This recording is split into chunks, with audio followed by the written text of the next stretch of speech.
Well, we now have our correspondent Anas Malik, who is joining us live now from Tehran. Anas, we saw your ground report right now, and then do tell us now, the ex-president, who is Amir-Hossein Ghazizadeh Hashemi, has pulled out for a unity candidate. Now, we know that, such withdrawals are rather common in Iran elections, especially 24 hours before the vote. Do we expect more such pullouts going into the voting tomorrow?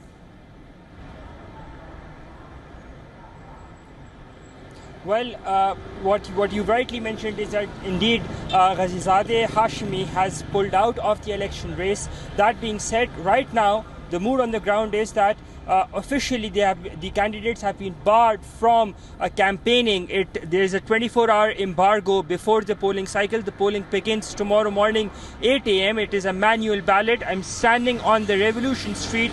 Just get a sight for the benefit of our viewers. This is the street from where in 1978 the Iranian Revolution, as they say, happened. To my left is the Tehran University, and just here, just up until yesterday, you had people coming in from the presidential candidates coming in, campaigning, trying to woo in supporters. In fact, one of the front runners is also part of the faculty over here. He's from the considerable left party, and he is said to be one of the front runners. The other one is also part of the right-wing party. He's part of the same party from where Ibrahim Raisi was part of. But that being said, the Iranian people here are all set to vote tomorrow morning. It is going to be a tough competition. 61 million voters will be out to exercise their right to vote and choose their next leadership. The mood on the ground, well, what you see behind me, as I said, I'm standing on the Revolution Street.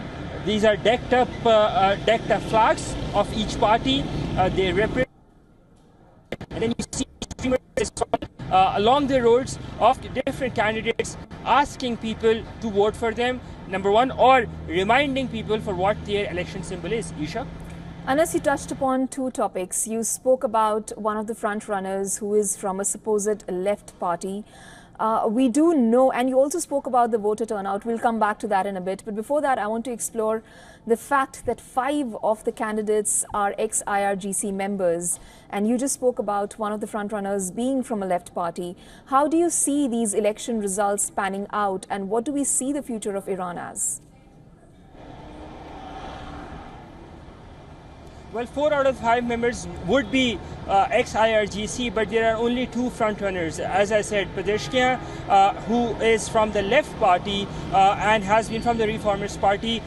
What locals tell us is that he's harping on the support of this uprising that began since 2020, these dissidents that have been in numbers since 2020.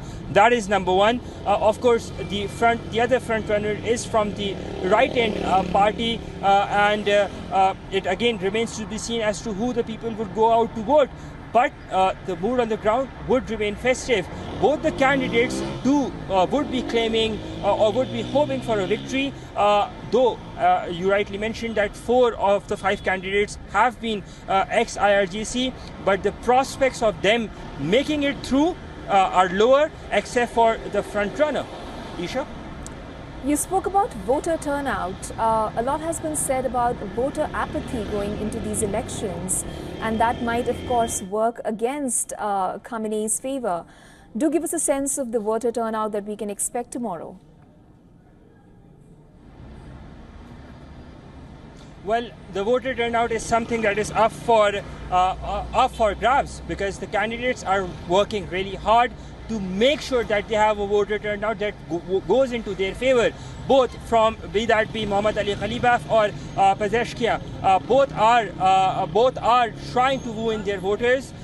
It's slightly hot in Tehran, and that has been the weather wave across the country, as what we understand. So whether or not the weather also has an impact on the voter turnout, that remains to be seen. But more so, this will be seen as a policy vote, a verdict by the by the people of Iran as to whosoever they get to decide, get to have their part to rule the country.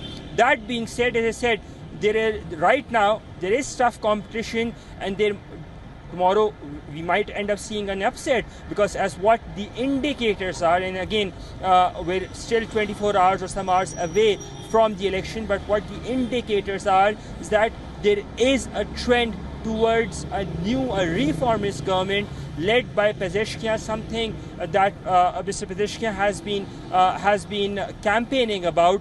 There is a trend about it. Whether or not the people get to buy into what Mr. Pezeshkian is standing for, that remains to be seen as and when the voting happens tomorrow, or in fact when the voting closes tomorrow, and as and when Iran goes to polls. Isha?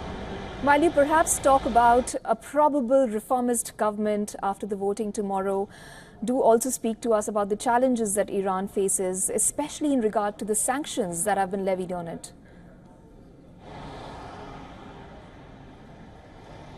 Well, the actions, as I said, the actions have been consequent.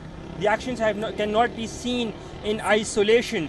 President Raisi, the late president, was seen someone as who would not bear in mind the sanctions. He said that he was seen as someone that if he believed that it was in favor of the country, he would go ahead.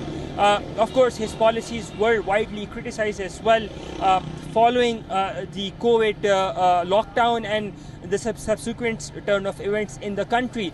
But broadly speaking, as I said, that also gave birth to this left-wing or reformist government to have their point of view put across. So in all likelihood, as we've spoken about Masoud Pezeshkian probably clinching, or Mr. Bakir Kalibaf taking in, that remains to be seen.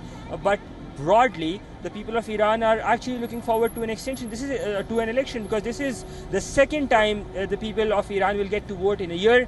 Earlier this year in March, there was the parliamentary elections when they elected their representatives. That saw a considerable lower voter turnout.